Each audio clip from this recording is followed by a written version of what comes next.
Peggy 12.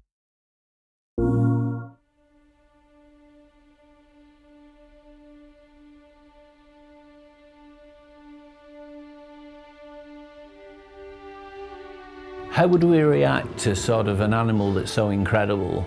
Would we be scared of it? Would we want to kill it? Would we want to form a relationship with it?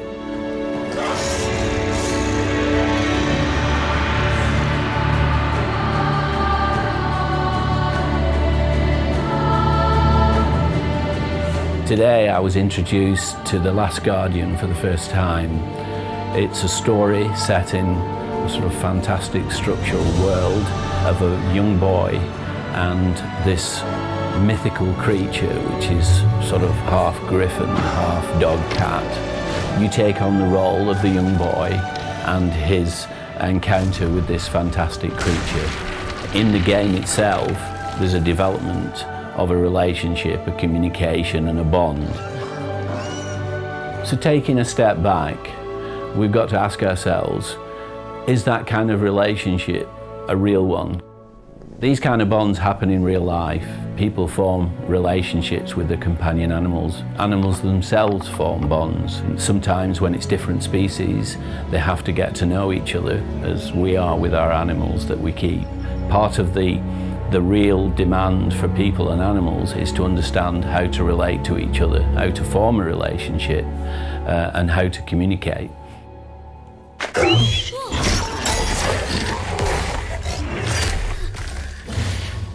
In real life, if it was a young boy encountering a dog for the first time, there would be this distance between the two of them as they both worked each other out. And I found that initial encounter quite realistic, that the animal is reacting as an animal would if it was wounded or captive, and the animal will come from a more instinctive level. Is he a threat? Is he a part of his social group or is he outside of it? The boy would be asking, will this creature bite me? Will it attack me?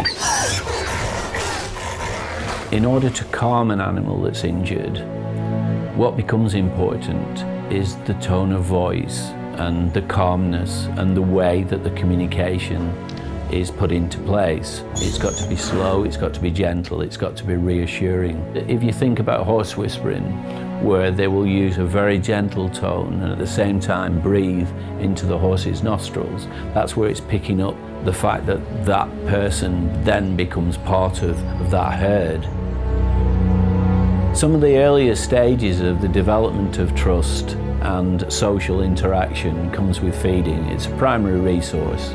Many animals that we keep, companion animals, the process of the initial relationship starts with that feeding, and from that point the animal begins to understand that part of the relationship is this social aspect of sharing food.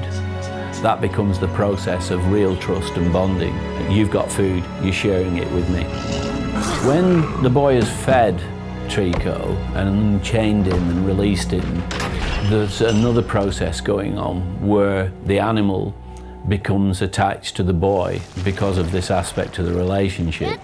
And from then on, the boy has a need. He wants to interact with the animal. And that's close to us wanting to stroke a warm-blooded animal. That helps us get serotonin. It's part of a comfort blanket system, makes us feel good. So in this situation, the animal is trying to relate to the boy because he's been released, he's been given food. The boy wants to relate to the animal to gain its trust. There are a great many real examples of animals becoming very important. Dogs can become hearing dogs, they can become doing dogs. It's amazing now the importance of the relationship.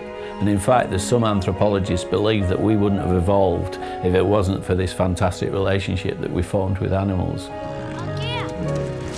A lot of animal training comes from direction. People who train dolphins will often send away and getting the animal to move to particular signals and sounds. Trico, in that way, is looking to the boy, what do you want me to do? And the boy's saying, this is what I want you to do. People can train animals and direct particular behaviour by using objects. Interestingly enough, in dogs and cats, they can often become fixated with points of light and move towards that light. So in the game, where you could see the shield being reflective and could point to a direction.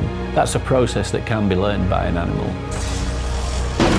And there are many real-life situations where an animal becomes protective of an owner. Because the bond is so close, the relationship's so important, that it's a natural behaviour to be protective, especially if they encounter something that's dangerous.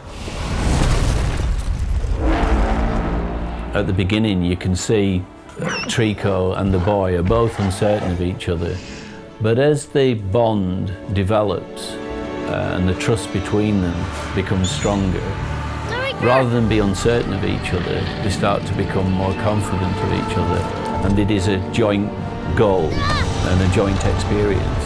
And really that's true of all companionships in life. Life's an adventure.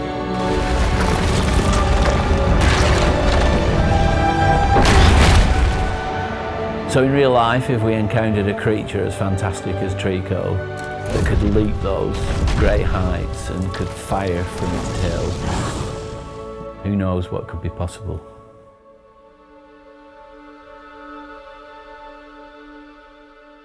PS4 for the players.